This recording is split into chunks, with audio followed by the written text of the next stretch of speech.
Untuk beasiswa ini, kalian gak masalah mau universitasnya negeri atau swasta. Selama akreditasinya minimal B, kalian bisa berkesempatan kayak aku dapat 123 juta rupiah. Dan ini bisa lebih, bahkan sampai miliaran. Karena dia mengcover tergantung dari biaya kuliah kalian. Jadi jangan sampai kalian ngelewatin kesempatan ini ya.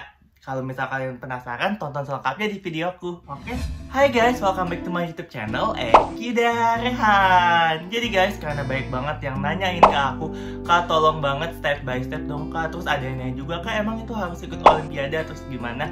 Makanya di sini aku jelasin step by step, berkas-berkas apa yang perlu, dan aku kasih tips and tricks biar kalian bisa dapat beasiswa unggulan, beasiswa yang menurut aku paling bagus nih di dalam negeri karena langsung dari Kemendikbud. Aku nggak mau panjang lebar di intro karena aku pengen konten ini tuh singkat, padat, jelas. Jadi aku langsung aja kasih tahu caranya.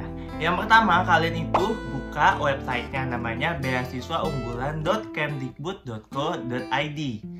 Nah, di sini kalian bisa lihat di bagian beasiswa, terus beasiswa masyarakat berprestasi. Nah, di sini ada tata cara pendaftaran beasiswa unggulan. Kalian bisa lihat tuh alurnya apa aja. Terus aku bacain ya hal-hal penting yang kalian harus tahu. Pertama, jadi nih beasiswa unggulan ini beasiswa yang dari Kemendikbud. Dan syaratnya itu calon mahasiswa sudah memiliki surat yang diterima perguruan tinggi maupun mahasiswa yang sudah melakukan perkuliahan maksimal semester 2 saat mendaftar. Jadi kalian itu harus udah jadi mahasiswa baru sampai maksimal semester 2. Kalau udah semester 3 nggak bisa. Dan tapi biasanya beasiswa unggulan ini setiap tahun ada 2 periode. Jadi kalian bisa di periode pertama misal pas maba nggak dapet, nanti kalian bisa coba juga kesempatan kedua saat kalian di semester 2. Kemudian beasiswa unggulan ini diberikan kepada masyarakat yang pertama prestasinya tingkat internasional atau nasional, kedua berkontribusi kepada daya saing bangsa di segala bidang. Jadi segala bidang apapun, kalian di univ manapun, jurusan apapun, kalian bisa ikutin ini. Kemudian jangan lupa ya akreditasi minimal B, jadi swasta atau negeri nggak masalah. Nah, persyaratan umum diutamakan yang punya surat bukti prestasi tingkat internasional dan atau nasional, tapi itu diutamakan. Kalau misal kalian nggak punya juga, cobain aja. Temen aku juga ada yang cuma prestasinya nasional sebagai peserta, tapi dia tetap bisa karena itu diutamakan, bukan harus. Jadi kalau misal kalian masih SMA, kalian bisa ikut lomba-lomba yang nasional gitu, yang diadain universitas apa. Walaupun sebagai peserta, kumpulin aja sertifikatnya, bisa kok jadi bahan buat ini gitu. Kalau misalnya kalian nggak pernah ikut sama sekali tapi kalian punya prestasi juga, misalnya di kota atau di provinsi, tetap daftar aja karena nggak ada ruginya buat cobain daripada kalian menghilangkan kesempatan itu. Yang kedua, harus dapat rekomendasi. Kalian minta aja ke universitas kalian. Dan gak boleh kalian sambil dapat beasiswa lain. Jadi jangan maruk mau semuanya. Kemudian ini untuk yang beasiswa program sarjana kayak aku yang S1, usianya maksimal 22 tahun. Jadi gak boleh ketuaan ya guys. Terus nilai IPK-nya dari 3,25 sampai 4. Menurut aku sih kalau di semester awal 3,25 itu masih gampang lah, sampai 4 itu masih bisa. Keempat, yang penting adalah ada karya tulis berupa esai yang berjudul Aku Generasi Unggul Kebanggaan Bangsa Indonesia. Nah, esai ini nih, jadi esainya ini ditulis dalam 3-5 halaman, ukurannya A4. Nah, kalau aku sendiri sih semaksimal mungkin harus all out, jadi aku bikin 5 halaman. Nah, esai ini aku bakal tunjukin ya kayak gimana sih esai aku, biar kalian jelas kebayang esainya.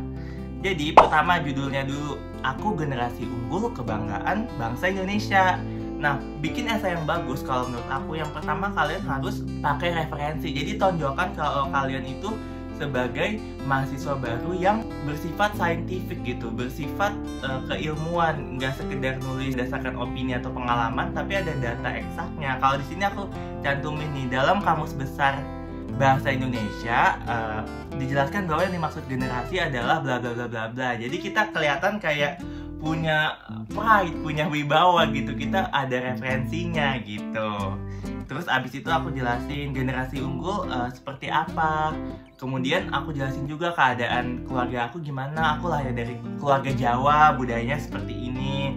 Terus aku jelasin juga kondisi keluarga aku kayak gimana, hambatan di keluarga aku kayak gimana. Baru dari situ aku naikin. Nah, pengalaman aku dulu di sekolah seperti apa, prestasi-prestasi aku gimana, keluarin, kalian sebisa mungkin keluarin prestasinya gitu. Jadi jangan sampai terlihat sombong, tapi kalian harus humble dan kalian keluarkan potensi-potensi kalian tuh ada di mana gitu. Nah, aku ceritain prestasinya dari SD, SMP, SMA, kan biar lebih menarik ya. Kemudian ceritain juga gimana kalian dapetin masuk ke universitas kalian sekarang. Terus kalian juga harus bilang prestasi yang saya dapat bukanlah tanda saya untuk berhenti. Ini bahkan sebagai pecutan untuk motivasi saya untuk lebih baik lagi gitu. Baru deh di akhir-akhir ceritain keadaan masyarakat tuh seperti apa. Kalian tuh meninjau masyarakat dari apa? Kalau aku meninjaunya dari kesehatan. Aku lihat masyarakat tuh masih banyak yang suka percaya hoax, percaya hal-hal mistis. Padahal kesehatan itu penting dan harus butuh pertolongan cepat. Jadinya aku pengen mengubah stigma masyarakat. Aku jelasin di sini. Terus aku juga tulis jika saya mendapatkan beasiswa unggulan, saya menggunakannya untuk pertama biaya kuliah saya. Kemudian dengan ini saya terdorong untuk bisa mengembangkan masyarakat. Jadi harus ada tujuan mulia kalian dari mendapatkan beasiswa ini. Kayak gitu untuk esai. Kemudian selain ada esai, di website-nya juga dijelaskan nih sertifikat TOEFL. Tapi kalau misalnya S1, TOEFL, IELTS itu nggak wajib karena belum harus bisa bahasa Inggris. Jadi ini benar-benar peluang yang bagus buat kalian semuanya ikut ya.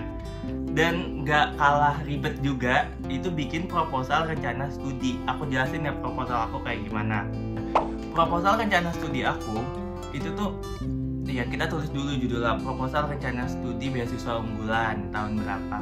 Di pendahuluan langsung kita keluarkan sebagai mahasiswa, kita cantumin referensi data masyarakat itu seperti apa. Aku jelasin pada tahun 2015 sumber daya manusia kesehatan, karena aku di bagian kesehatan aku jelasin ada berapa orang. Terus ini berdasarkan datanya dari website-website yang terpercaya gitu, data yang benar, statistik. Jadi kita tonjolkan saintifik kita. Kemudian intinya yang aku tonjolin di sini adalah kita masih krisis nih untuk sumber daya manusia kesehatan. Terus aku jelasin juga kenapa sih bisa kayak gitu. Ternyata biaya pendidikan untuk kesehatan mahal, terutama buat jadi dokter. Masih banyak kan di swasta, di negeri juga masih banyak yang mahal. Makanya ini jadi keterbatasan dan diperlukan juga nih beasiswa untuk membantu aku dan teman-teman yang ingin jadi sumber daya manusia kesehatan. Nanti kalian bisa juga kembangin sesuai jurusan kalian. Itu rencana riset. Ini padahal ya aku waktu mahasiswa baru nggak pernah kepikiran buat ngelakuin beneran. Dan aku tuh waktu SMA aku kan ikut olimpiade, terus tahu ada namanya senyawa cisplatin buat obat kanker, tapi aku nggak pernah tahu obatnya tuh kayak gimana. Ya udah aku karena ini tertarik untuk ngobatin kanker, aku masukin di rencana riset ini. Dan ternyata apa?